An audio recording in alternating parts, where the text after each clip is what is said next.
Okay, so this is Scarlet Royal, and what we're doing today is 2-bud spur pruning.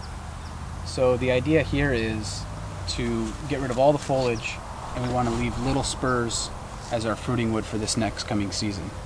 So what we're looking for is about a hand space between each spur, and when I say 2 buds, typically people in table grapes won't count the first bud down at the very bottom. So if you can cover the bud with your finger, don't count that one. You count right here. You would not count the first one. You count 1, 2, and here's where your cut would be. So what I look for is about a hand width apart between spurs. You don't want too many positions because you'll have too much fruit and it'll be too much work, too much load for the vine. So at the same time, you don't want to eliminate too many positions because you won't have enough fruit. So we'll start right here on the shoulder of this vine, and to get this out of my way, I'll look at this cane right here. We've got 1 bud, which is close. I'm not going to count that. That's your basal bud. You've got a bud back here and a bud up front. So 1, 2, cut. And I'll cut this out of the way to clear my sight. Here's the end of the shoulder. So same thing. There's a bud down here and a bud here. 1, 2, cut and clear this out of the way. So moving back along across this, I notice I've got a spur position here and a spur position here. I typically only need 1 position per location, so this one down below isn't in an ideal location. So I'll go ahead and eliminate that.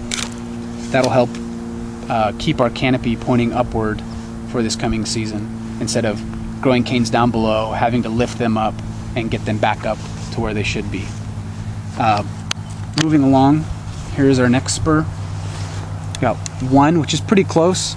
2, cut.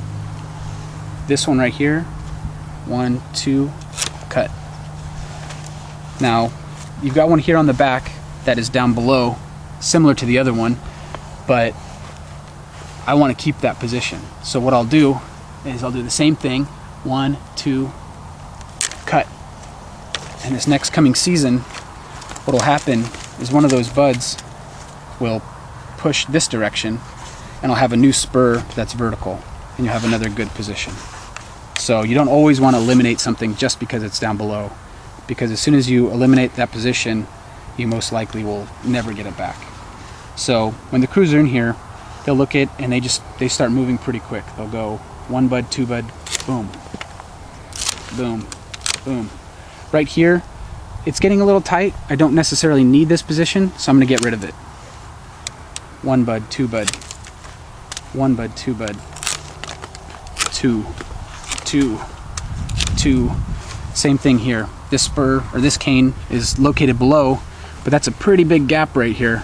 So what I'll do is 2 buds again, and hopefully that next season you get a spur coming this direction.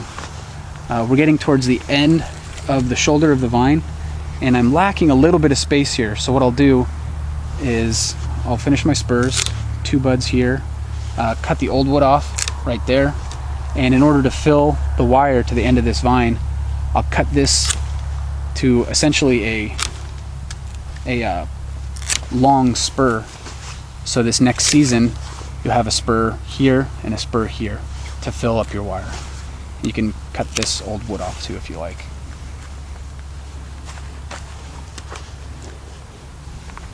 Okay, we'll keep moving. This one is pointing inside. I'll get rid of it. I need to leave something here to some fruiting wood. This would be an ideal spur. If we could have our entire vineyard with spurs pointing up this direction, about this size, that would be a perfect vineyard for me. It's easy to manage, easy to prune. The crew can just come here and they just stay here and they just cut, cut, cut. The more they need to look and change positions and eliminate positions or leave extra wood, the harder it is. So when you're spur pruning on a quadrilateral cordon like this, ideally you want all your spurs here and pointed out this direction slightly. 2 buds, 2 buds, 2 buds. You can get the wood out of the way if you like. 1, 2, cut, cut, cut. And that's pretty much it. Spur pruning is pretty simple. On a quad cordon like this, I try to leave about typically 7 to 10 spurs per shoulder. And what that'll do is that helps balance your vine, so you kind of manage your crop with that. You don't want to leave too many or too few, and that will kind of set you up for the rest of the season.